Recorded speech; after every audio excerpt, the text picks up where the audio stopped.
विकी कौशल का शेर जैसा दहाड़ता परफॉर्मेंस सिनेमा का स्वराज आया है।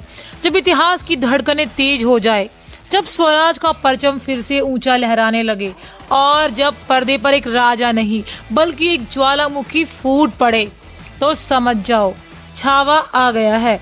दोस्तों, आज हम बात करने वाले हैं विकी कौशल की लेटेस्ट मूवी छावा के बारे में, जो सिर्फ एक मूवी नहीं बल्कि इतिहास के उन पन्नों को फिर से जिंदा कर रही है जहां स्वराज का सपना, शौर्य की गूंज और बलिदान की आग जल रही थी। लेकिन क्या ये फिल्म सच में उतनी ही जबरदस्त है जितनी हमें उम्मीद थी? क्या सिंह गर्जना के साथ विकी कौशल ने एक और नेशनल अवार्ड विनिंग परफॉर्मेंस दी है? सब कुछ जानेंगे इस एनालिसिस में, तो वीडियो को एंड तक जरूर देखना क्योंकि आखिरी में मिलेगा फिल्म का पूरा पावरफुल ब्रेक डाउन।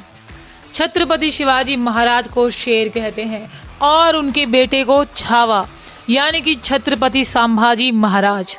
ये फिल्म हमें 1680 से 1689 के दौर में लेकर जाती है, जब छत्रपति शिवाजी महाराज के स्वर्गवास के बाद उनकी विरासत को संभालने का भार सिंहराज संभाजी महाराज के कंधों पर आ जाता है। फिल्म की शुरुआत होती है एक धमाकेदार एक्शन सीक्वेंस से, जब संभाजी अपने शौर्य का पहला परिचय देते हैं मुगलों के खजाने को लूटकर। लेकिन जैसे जैसे कहानी आगे बढ़ती है वैसे वैसे हमें सिर्फ युद्ध की गूंज सुनाई नहीं देती है, बल्कि गद्दारी, राजनीति, पारिवारिक कलह और स्वराज की असली परीक्षा भी देखने को मिलती है। प्लस पॉइंट ये है कि फिल्म पूरी तरह से एक्शन और वीरता से भरी हुई है, लेकिन माइनस ये है कि संभाजी महाराज के बहुआयामी व्यक्तित्व को पूरी तरह से एक्सप्लोर नहीं किया गया है। अब बात करते हैं परफॉर्मेंस की। विकी कौशल ने छत्रपति संभाजी महाराज के रोल में अपने अभिनय का ऐसा जौहर दिखाया है कि आपको लगेगा कि सच में ये योद्धा पर्दे से निकलकर हकीकत में जिंदा हो गया है।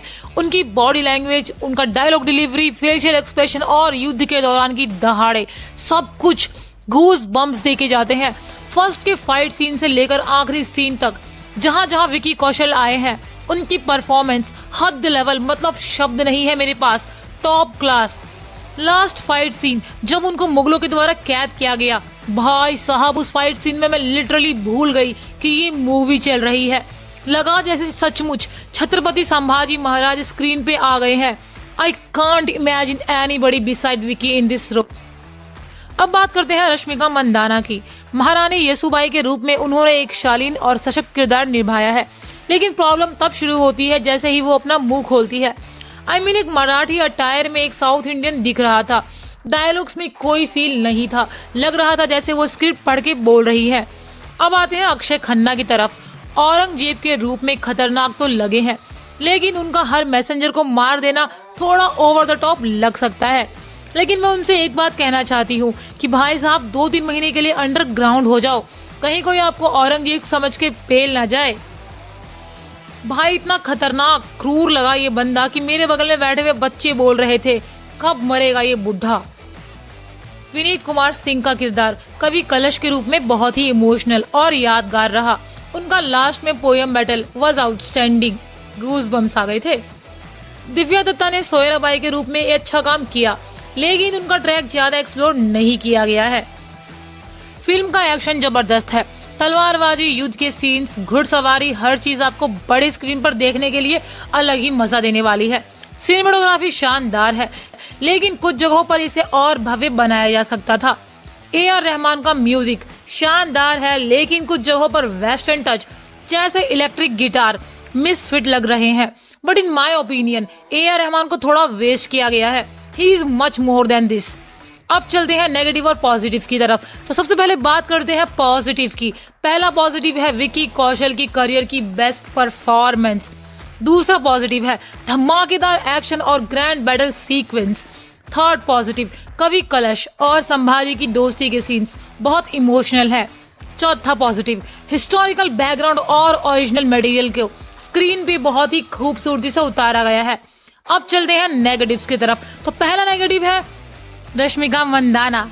जी हाँ यार, आप होगी नेशनल क्रश, लेकिन एक मराठा साम्राज्य की महारानी नहीं लग रही। मराठी एक्ट्रेस की कमी पड़ गई थी क्या? उससे अच्छी हिंदी डायना पेंटी बोल रही थी। दूसरा नेगेटिव पॉलिटिकल प्लॉट्स और गद्दारी वाले एंगल्स अधूरे लग रहे हैं। आशुतोष राणा जैसे बड़े कैरेक्टर को ऐसे ही मार देते हैं। उनका और बढ़िया यूटिलाइजेशन हो सकता था। थर्ड नेगेटिव, मिड में स्टोरी थोड़ी स्लो हो जाती है, तब लगता है कि भाई फाइट ही स्टार्ट कर दे। अगर आपको इतिहास, वीरता और भव्य एक्शन पसंद है तो छावा को थिएटर में जरूर देखिए, आपके पैसे वसूल हो जाएंगे, इसकी गारंटी मैं लेती हूँ। संभाजी महाराज का जीवन सिर्फ तलवार की धार नहीं बल्कि बुद्धि, कविता और कूटनीति की शक्ति का भी उदाहरण था। फिल्म कुछ जगह मात खाती है, लेकिन विकी कौशल और अक्षय खन्ना की परफॉर्मेंस इसे थिएटर वर्थ बनाती है।